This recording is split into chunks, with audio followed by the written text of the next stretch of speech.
Bonjour, bienvenue à l'Atelier du Meeple, mon nom est Martin et aujourd'hui je vous fais un top 10. Mais avant de vous faire mon top 10 de mes jeux préférés de 2024, je suis passé à travers la liste. Et je me suis dit, pourquoi pas faire un top 10 de mes jeux les plus joués en 2024 parce que ça parle beaucoup aussi. Il y a une différence entre les jeux que je préfère et les jeux que j'ai le temps de jouer. Évidemment, c'est pas exactement la même liste. Parce qu'il y a des jeux que j'adore, mais qui sont beaucoup plus longs à jouer. Si un jeu prend 3 heures à jouer, c'est clair qu'on va probablement pas jouer à autre chose dans la soirée. Alors que si c'est un jeu qui dure 45 minutes, 1 heure, on a le temps de faire 2, 3, des fois 4 jeux. Alors, ça change la donne au complet. Fait qu'aujourd'hui, ce que je vous fais, c'est un top 10 de mes jeux les plus joués. Donc, il y aura plus que 10 jeux. Parce que, évidemment, je les ai séparés par le nombre de fois que j'ai joué. Alors, il y a le jeu que j'ai joué le plus souvent, qui est à 25 parties. Et je suis descendu comme ça, en fait de liste, comme ça, pour arriver au jeu que j'ai joué 5 fois. Alors, au numéro 10, il y a un certain nombre de jeux que j'ai joué 5 fois, et on va les voir comme ça, un après l'autre. Alors, j'espère que vous êtes prêts. Il y a beaucoup, beaucoup de jeux à venir. On regarde ça ensemble.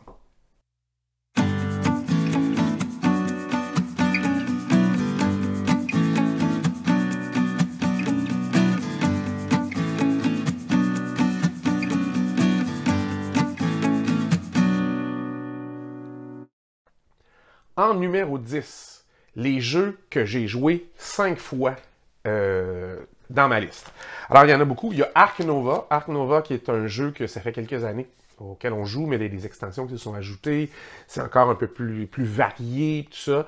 C'est un jeu qui dépend énormément du marché de cartes qui va passer devant vous. Alors, on peut être bon à Ark Nova et perdre pareil. Certains vous diront non, non, non, non, oui, oui, oui, oui, oui, oui. Je joue avec des joueurs qui sont des experts comparés à moi, de très grands experts, et il leur arrive d'avoir de mauvaises parties parce que même en essayant de jouer au maximum son plateau, qui a ses habilités spéciales, même en essayant de combiner un maximum de choses, des fois, les cartes qui avancent, qui disparaissent, ben, ils sont juste pas là pour faire le maximum avec ce qu'on a. Mais ça reste que c'est un très bon jeu. Autre jeu que j'ai joué 5 fois, The Great Split. Alors, c'est un jeu de I Cut You Choose où on avance surtout sur des pistes. C'est très abstrait. Évidemment, on regarde ce jeu-là avec pas beaucoup de thématiques parce que l'on est supposé être des collectionneurs de toutes sortes de choses. La thématique n'est pas tellement là, mais le I Split You Choose, c'est toujours intéressant comme mécanique et c'est particulièrement vrai dans celui-ci et vous montez sur des pistes. C'est abstrait, mais c'est sympathique parce que ce qu'on va laisser aux autres, des fois, c'est pas l'idéal. Hein? Fait qu'on on sépare notre paquet en deux, on le donne à l'autre, il prend une des deux parties puis il nous redonne l'autre partie. Fait qu'on essaie de faire des choix où il va quand même nous rester des affaires. C'est très, très, très déchirant et j'aime beaucoup ce genre de jeu. Hitster. Hitster, c'est un jeu de party. Je ne possède pas beaucoup de jeux de party. Je pense que mon seul vrai jeu de party que j'ai ici, c'est Just One. Puis je l'apprécie beaucoup parce que on joue même pas avec les points, nous autres. On essaie de deviner des mots, c'est juste ce qu'on fait.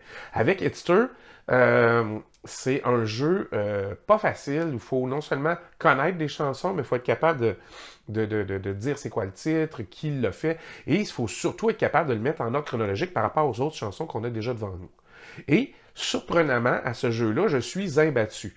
C'est pas pour ça que je l'aime, puis je dirais pas que c'est un jeu que j'adore, mais j'ai des connaissances très éclectiques en musique. J'ai joué de la musique, j'ai écouté toutes sortes, que du classique au rock, en passant par le blues, en passant par du vieux jazz, la chanson française. Fait que, en bout de ligne, finalement, je me rends compte que je connais beaucoup de chansons.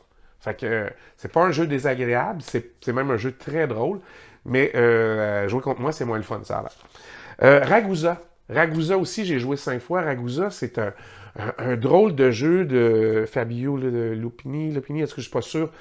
Mais c'est un de ces seuls jeux que j'aime. Mais c'est la construction de la ville de Ragusa.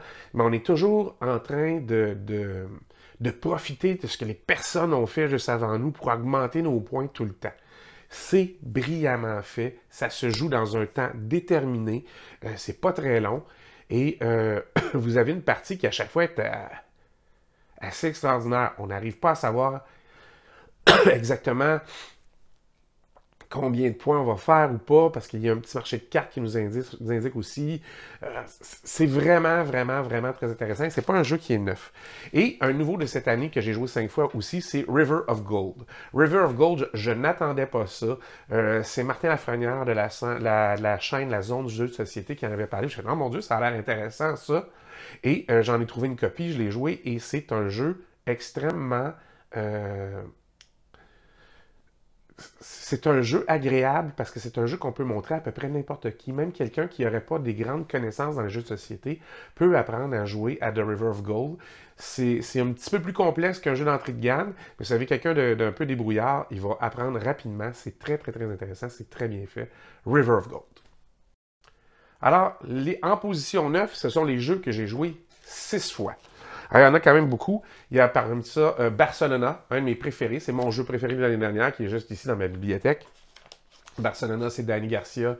C'est juste excellent. J'ai d'autres jeux de Danny Garcia qui attendent. J'ai Windmill Valley qui est là et j'ai Daitochi qui est juste ici, qui attend juste que j'ai fini de lire les règles pour commencer à y jouer.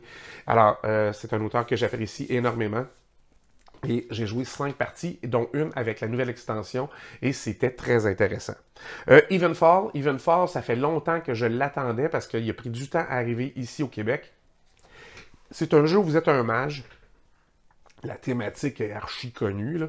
Mais le gameplay, la façon dont on joue les cartes, multi-usage de plusieurs façons, le placement d'ouvriers qui est séparé en deux sur le plateau, sur vos affaires à vous, que vous créez, et qui change énormément, c'est très, très bon. C'est un très bon jeu. Et les illustrations sont magnifiques. Vraiment, Evenfall à essayer. Plus petit jeu que Nard. Nard, c'est un jeu de viking, mais c'est un jeu de set collection puis de course au point. Alors, j'ai beaucoup aimé. J'avais adoré After Us, qui est dans ma collection là-bas, qui est aussi une course au point. Mais Nard, c'est vraiment... C'est rapide, les illustrations sont magnifiques, c'est aussi facile à expliquer, puis il y a des belles opportunités pour déjouer les règles un petit peu avec les colliers que vous avez, sacrifier des nobody, là, des membres d'équipage qui ne sont pas exactement sur vos cartes, mais qui sont juste virtuels, qui existent. C'est vraiment très bien fait. Et c'est un jeu très populaire. Ça vaut vraiment la peine d'essayer. Non. Let's Go to Japan. Let's Go to Japan, je n'avais pas kickstarté quand il est sorti sur la plateforme Kickstarter. Mais je l'ai acheté quand il est arrivé en magasin. La production, juste comme ça, est magnifique. Il n'y a aucune raison de se garrocher sur une production Kickstarter pour Let's Go to Japan parce que la production du jeu de base est excellente. Même si c'est pas toutes des tokens en bois. Ceux qui sont en carton très épais. Vous aurez aucune difficulté là, à faire durer ce jeu-là dans le temps. Ça vaut vraiment la peine. Let's Go to Japan. Vous planifiez un voyage au Japon et le moment où vous faites le voyage, c'est le moment où vous comptez les points. Et c'est très bien fait. Vous oscillez entre la ville de Kyoto et celle de Tokyo. Et il faut vraiment prévoir ses déplacements pour ne pas en faire trop si on n'a pas accès au train de luxe pour ne pas perdre de points à la fin. Alors, vraiment, Let's Go to Japan, c'est le fun. Cake Masters, ça fait pas longtemps que je l'ai acheté parce que j'ai appris à y jouer à l'événement Estrie-Jouk, dont je suis l'un des organisateurs ici en Estrie. Ça fait un mois de ça, un mois et demi, et j'ai déjà 6 parties de jouer à Cake Masters. C'est vraiment un petit jeu de... C'est pas du split you choose, on fait des gâteaux, mais vous allez avoir 3 cartes. Vous en gardez une, vous en donnez 2. Tout le monde fait pareil. Fait que vous recevez 3 cartes et à chaque tour, vous avez comme un morceau qui fait un quart d'un gâteau. Fait que vous l'avez 3 fois, fait que ça va aller rapidement. Vous faites 3 fois des gâteaux, vous avez des clients à satisfaire, vous avez des points de saveur qui vous espérez en avoir le plus pour vous donner des points réels du jeu en plus, des points qui sont donnés par les clients à servir. Alors c'est vraiment tellement bien pensé. C'est un petit jeu, c'est rapide, c'est vraiment un filler, mais c'est un excellent filler. Cherchez la petite boîte rose de Cake Master, vous allez adorer ça. J'ai joué aussi à Novaroma 6 fois. Novaroma qui doit pas être loin quelque part dans ma bibliothèque. Ah non, il est dans mon sac peut-être. Non, il est derrière. Juste ici. Boum, celui-là. Alors, Nova Roma, c'est un jeu qui était sorti en Kickstarter, que j'ai essayé à la fin 2023. Sam de Board Game Duel me l'avait fait essayer et j'ai adoré. J'aime beaucoup l'auteur de ce jeu-là. J'adore l'illustrateur de Miko. Je trouve que ces illustrations donnent toujours beaucoup de personnalité au jeu. Et vous avez quelque chose d'absolument extraordinaire dans ce jeu-là. C'est cette petite grille d'action dans laquelle vous allez choisir ce que vous allez faire. Et si vous ennuyez de vos personnages ou vous vous enlignez avec l'empereur, vous allez faire des actions encore plus puissantes. C'est tellement bien fait et le tour de jeu est important. Qui sera en premier pour avoir les meilleures actions, les plus fortes? Ça vaut vraiment la peine. Nova Roma, c'est un excellent jeu. J'ai joué 6 fois à Soul Clover aussi. Je vous disais tantôt que moi, j'aimais beaucoup Just One. Soul Clover, c'est comme le successeur spirituel. Si il y en a un qui c'est un exercice de pensée convergente, l'autre c'est un exercice de pensée divergente, mais vous devez arriver à faire deviner quelque chose aux gens et c'est brillant. C'est brillamment fait et c'est très ludique. Vous pouvez jouer à ça avec n'importe qui. C'est vraiment... c'est du coop. Fait que vous n'aurez pas de misère à vendre la salade à des gens qui ne savent pas jouer. Et c'est très divertissant. Et j'ai joué 6 parties de Wingspan qui est juste ici. C'est vraiment le successeur de Wingspan. Le monde est différent, évidemment. Là, on est complètement dans des affaires qui n'existent pas, des dragons. Il y a un petit livre qui vous explique chacun des dragons. Je pense que c'est assez inutile. On n'a pas besoin de tout ce lore-là parce que c'est pas dans un monde qu'on va revisiter, c'est pas dans un monde qu'on connaît, alors on n'a pas besoin de savoir les types de dragons. Puis c'est pas des vrais dragons, c'est des wyrms, pour les connaissants de Donjons et Dragons. C'est pas pareil, mais c'est pas grave. Les illustrations sont magnifiques, le jeu est intéressant, c'est un nouveau twist, une petite affaire plus complexe et une petite affaire plus stratégique que pour Wingspan. Et le jeu est tout simplement magnifique, très bien fait, très bien illustré, toujours une excellente production de chez Stonemaier Games. Alors, au numéro 8, il n'y a qu'un seul jeu, un jeu que j'ai joué 7 fois, c'est Rats of Wistar, les rats de Wistar. Alors, c'est vraiment un jeu que j'attendais pas, que quand il est sorti, j'étais curieux, j'ai pris une chance, je l'ai acheté, et c'est Luciani, entre autres, qui design ce jeu-là, et c'est très, très, très, très bien fait. C'est basé sur un institut où des rats se sont échappés, puis là, ils n'ont jamais su comment exactement les rats s'étaient échappés, ce qui fait que les rats ont comme une intelligence supérieure dans le jeu, mais en fait, c'est un petit placement d'ouvriers où vous avez quelques actions à faire, puis dépendamment de combien d'aides, de petites souris, de petits rats vous pouvez associer à votre rat qui va se déplacer sur la rondelle d'action qui, elle, bouge et qui n'est jamais exactement pareil, au même endroit. Vous allez avoir exploré l'institut, vous avez votre plateau personnel à développer puis à débloquer des façons de faire des points. C'est quelque chose de très complet. Les Rats of Wistar, c'est vraiment un excellent jeu. Ça fait plus d'1 mois et demi, 2 mois que je ne l'ai pas sorti. Ça me travaille, je vais essayer d'y jouer pendant le temps des fêtes. C'est vraiment un excellent jeu. Alors, en 8e position, les Rats de Wistar. Alors, surprenamment, au numéro 7, c'est un jeu que je n'attendais pas, que j'ai hésité à acheter, mais que je me suis dit que j'allais peut-être avoir un public plus facile avec ce jeu-là, et ça a été le cas. J'ai joué 8 fois à Star Wars Bounty Hunter, et c'est pas un gros jeu, c'est pas un jeu compliqué, mais c'est quand même un jeu de draft. Alors, on va laisser des choses passer en essayant de prendre la meilleure pour nous. On va vraiment devoir choisir, défausser. Vous devez avoir des personnages et vous devez, avec des Bounty Hunters, aller les chercher. Et vous avez des points en fonction de combien vous en avez à attraper. Évidemment, il y a quelques autres façons de faire des points. La thématique Star Wars... Bon, éventuellement, on aurait pu mettre n'importe quoi, mais colle bien. Les chasseurs de tête, les chasseurs de primes qu'on y retrouve fonctionnent bien.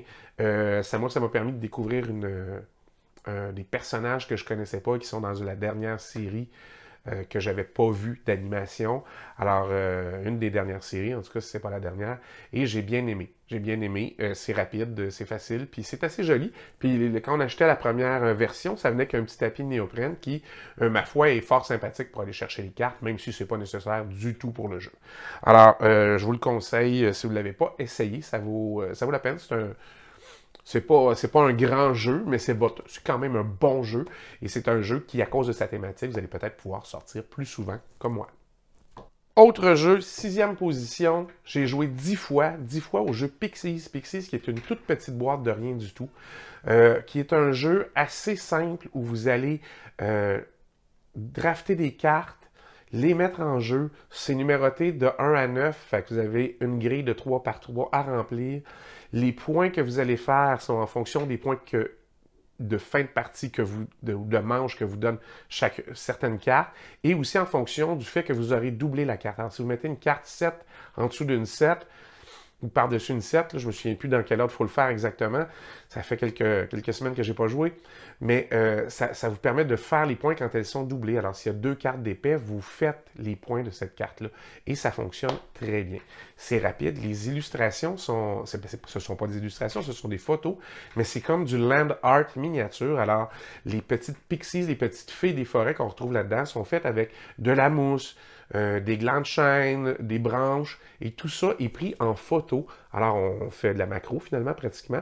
On prend de petites choses en photo, et ce sont de superbes images que vous avez dans ce jeu-là. Visuellement, il est magnifique, et pas du tout difficile à expliquer. C'est un jeu d'entrée de gamme, vous pourrez montrer ça à n'importe qui. Et ça s'apprend vite, ça se joue aussi assez rapidement. Et ma foi, c'est assez satisfaisant. C'est surprenant, ce jeu-là est très satisfaisant. On se dit, OK, je vais faire ça, je vais mettre ça, je vais doubler ça, je ne prendrai pas de chance. D'un coup il n'y a pas d'autre chose qui sort parce qu'il y a un nombre fini de cartes éventuellement pour jouer au jeu. Et ça fonctionne très bien. 10 parties de Pixies.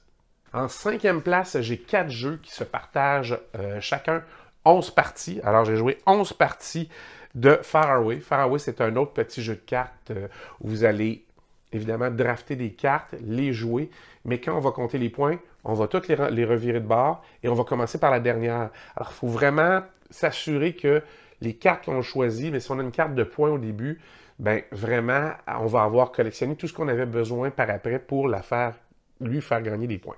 Alors, il y en a qui aiment, il y en a qui n'aiment pas. Il y a vraiment ce petit challenge-là de prévoir, OK, je prends cette carte-là, parce que je vais essayer de ramasser un maximum des différents symboles pour faire les combos, puis arriver à ce que toutes mes cartes donnent un maximum de points. C'est rare que toutes nos cartes donnent des points dans ce jeu-là. Il y a le hasard des cartes, évidemment. Là. Hein, quand on a un deck de cartes, qu'on brasse un deck de cartes, on ne fait pas exactement ce qu'on veut. Fait que des fois, oui, il va y avoir des cartes qui ne vous donneront rien. Mais des fois, c'est peut-être la couleur de la carte qui va vous donner quelque chose parce que ça vous prend un set de tant de cartes. Puis vous allez dire, au moins, je vais la jouer. Comme au moins, je vais compléter un set, je vais faire un autre 10 points. Alors, c'est vraiment très intéressant à ce niveau-là. Forest Shuffle. Forest Shuffle, j'ai adoré ce jeu-là. J'ai adoré immédiatement ce jeu-là. C'est un jeu de tableau building. En fait, on essaie de jouer, on plante des arbres. Ce sont des cartes.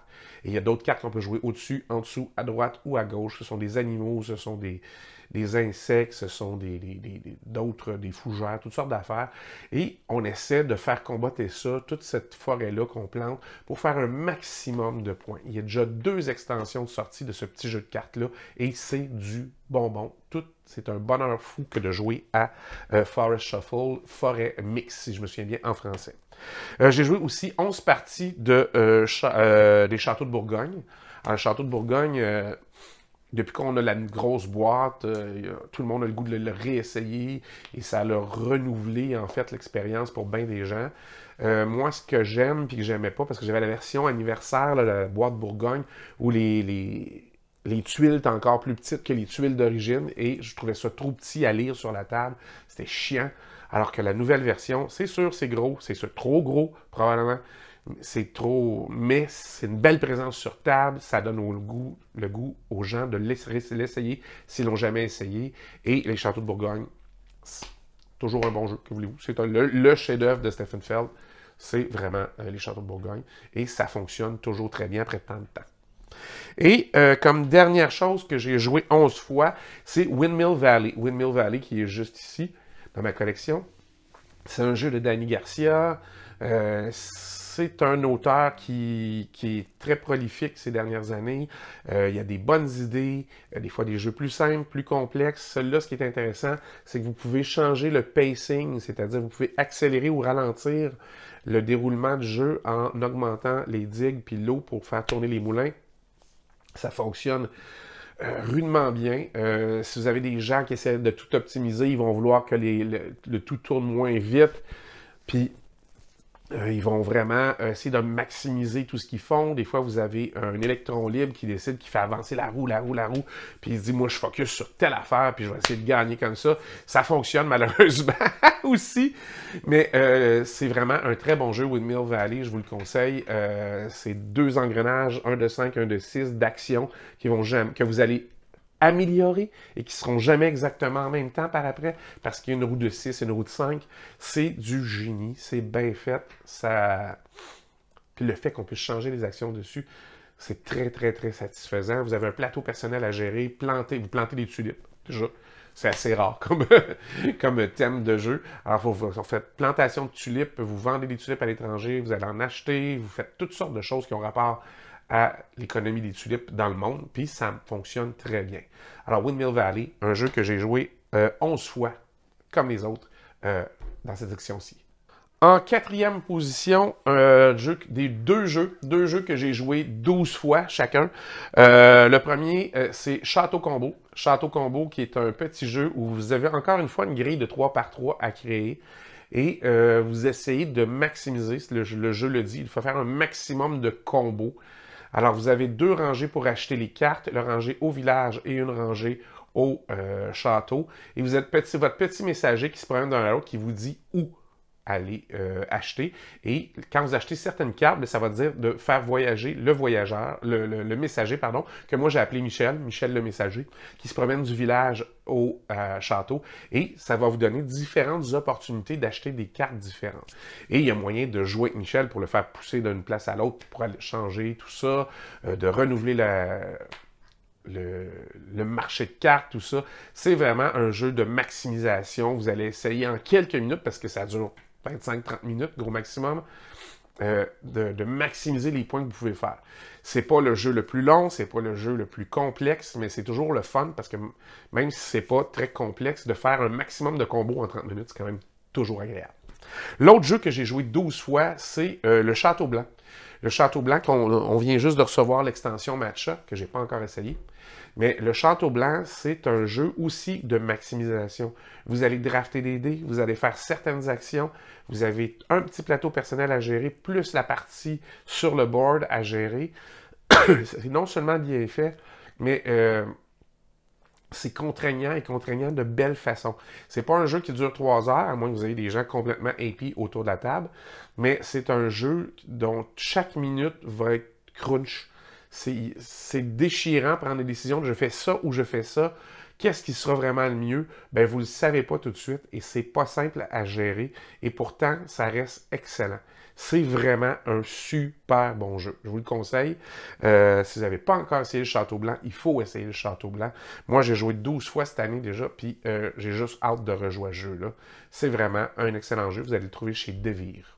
Alors là, en position numéro 3 des jeux les plus joués, je suis resté surpris moi-même quand j'ai regardé les chiffres, c'est le jeu Courtisan. Courtisan, c'est un jeu tout à fait imprévisible, très chaotique, où vous avez 3 cartes, vous allez en jouer une chez vous, une chez un voisin et une au centre à la table de la reine, soit pour la mettre en faveur au-dessus de la table, soit la mettre en défaveur en dessous de la table, et vous allez espérer que vos cartes puis les cartes qui seront en faveur vont faire un maximum de points, parce que si vous avez trop de cartes qui sont en défaveur, c'est des points négatifs, c'est complètement chaotique.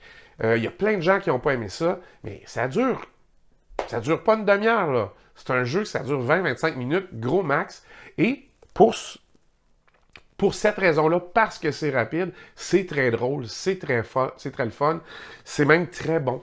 Parce que c'est pas long. Je ne jouerais pas un jeu comme ça si ça durait 90 minutes. Là. On s'entend, là. Je trouverais le temps long.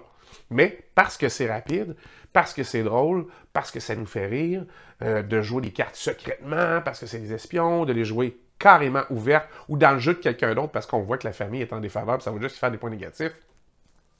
C'est juste trop drôle.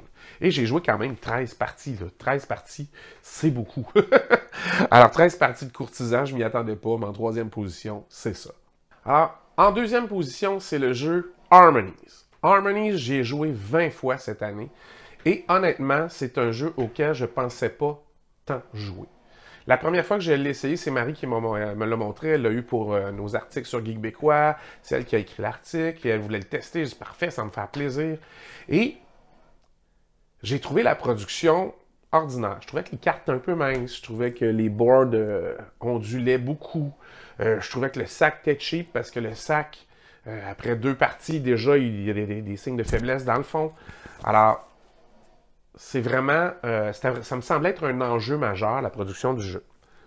J'ai succombé, je l'ai acheté et je ne l'ai pas regretté. Ce jeu-là a des liens de parenté avec Cascadia ou Habitat, 2 jeux où vous devez créer un environnement pour mettre des animaux et tout ça. Ce qu'il y a de plus, c'est l'aspect 3 dimensions. C'est-à-dire que non seulement vous devez créer un habitat, la façon dont vous placez l'habitat va vous donner des points. Les champs, par exemple, doivent être séparés, mais parce que vous avez pris tel type d'animaux pour recréer l'environnement idéal, c'est-à-dire tant de jetons de telle couleur, de telle façon, bien, vous allez peut-être faire que vos 3 champs, bien, il y en a 2, même les 3 se rejoignent par d'autres jetons de champs. Et à 3 champs séparés, ça vous faisait 15 points, mais s'ils se regroupent tous, tout d'un coup, il vaut juste 5. Vous espérez que les animaux que vous avez placés dans ces environnements-là vont vous donner plus de points que ça. Et ça fonctionne super bien. Harmonies, c'est un chef-d'œuvre de placement de tuiles, parce qu'en plus de placer les tuiles de façon horizontale, vous avez à les placer de façon verticale aussi. On trouvait ça dans Acropolis, qui est un excellent jeu aussi, mais la production est un peu plus belle dans Harmonies, avec les jetons qui sont tous en bois, peints, avec un petit... Certains, il y a quelque chose d'imprimé dessus. Alors, c'est magnifique. C'est facile à jouer. Et à 20 parties de jouer, que voulez-vous? Je ne peux pas dire autrement que non seulement j'ai le goût de jouer, mais les gens à qui je le propose ont le goût de jouer régulièrement. On le ressort souvent. Alors, Harmonies, c'est mon jeu le deuxième plus joué de toute l'année. Et je suis très content de mon achat, finalement. En première position, ben, personne ne va être surpris. Parce que tout au long que je fais mes vidéos à chaque mois, c'est la même rengaine qui revient. C'est quel jeu t'as joué le plus? Ben, souvent, ce sont les petits fillers. Parce que en fin de soirée, si on a fini le plus gros jeu un peu plus tôt, ben, on sort éventuellement 9 fois sur 10 Scout. On adore Scout. C'est un petit jeu très abstrait. Alors, c'est un jeu où la thématique, c'est le cirque, à moins de lire les règles, ni les illustrations, ni le look du jeu présuppose le cirque. Les couleurs, même pas, c'est vraiment... C'est coloré. Hein? Puis il y a une espèce de tente de cirque de dessiner, mais c'est tout. Là. Alors, l'idée, c'est que vous avez des cartes avec des chiffres en haut et en bas. Alors, vous n'avez pas le droit de changer les cartes de place. Vous pouvez juste décider de jouer les cartes dans ce sens-là ou de les revirer de bord complètement, puis de jouer les autres chiffres qui sont de l'autre côté. C'est un card shedding game. Alors, c'est un peu comme le trou de cul ou le président. Vous devez vider votre main en premier, mais il y a des conditions différentes pour gagner que le président ou le trou de cul. Et c'est quand même, à date, le meilleur card shedding game que j'ai jamais joué. J'ai Odin qui est sorti, qui ça ressemble à ça. J'en ai d'autres que j'ai achetés, que je m'apprête à tester aussi, parce que c'est le type de jeu de cartes que j'aime beaucoup. Mais il reste que Scout est numéro 1. Que voulez-vous? Je ne suis pas le seul à l'aimer. Mes gangs de jeux aiment ça jouer à ce jeu-là aussi. C'est toujours un beau casse-tête. Puis des fois, on peut... La dernière game que j'ai jouée, j'ai passé le 3/4 du temps à avoir des points négatifs. Mais un moment donné, j'ai fait un gros positif, je suis revenu, puis finalement, je pense que j'ai fini 2e sur 5. Mais ça a été une game complètement atroce au début pour les points, puis c'est revenu. Alors, ça change, ça fluctue, mais c'est tellement intéressant, tellement bien fait. Ça vaut la peine. Si vous n'avez pas joué à Scout, essayez-le. Puis, j'irais même vous dire, c'est c'est un achat instantané pour bien du monde une fois qu'ils ont joué. Alors, Scout, s'il en reste quelque part, gênez-vous pas, achetez ça. Alors, ça fait le tour de beaucoup de jeux, mais ça m'a permis de vous parler de beaucoup de jeux auxquels j'ai joué cette année. Alors, c'est près de 394, c'est 394 parties en date du... On est juste un peu avant Noël. Alors, je vais peut-être me rendre à 400 parties avant la fin de l'année, mais c'est énormément de parties, mais ça valait la peine. C'est des belles rencontres avec des gens, c'est des moments extraordinaires autour d'une table. Ce sont des casse-têtes, des puzzles intellectuels, le fun à résoudre, et c'est toujours agréable. On s'est rendu compte dans nos soirées de jeu qu'il n'y a pas personne qu'on invite là, qu'on se dit « Ah non, il est venu à soir. Hein? » C'est tellement de belles gangs. Puis en région, ici en Estrie, il y a plusieurs groupes de jeux qui se réunissent. Et on est toujours content de voir tout le monde. On est content de jouer avec tout le monde, avec tous ces gens-là. Et si vous avez jamais essayé nos soirées, ben contactez-moi. Je vous donnerai les références de ces camps. Vous descendrez venir nous voir. Ça va me faire plaisir de vous rencontrer et de vous jouer avec vous autres. Alors, j'espère que vous avez eu une belle année ludique. Dites-moi en commentaire, c'est quoi le jeu auquel vous avez le plus joué. Je serais bien curieux de vous entendre là-dessus. En attendant, on se revoit la prochaine fois. Amusez-vous.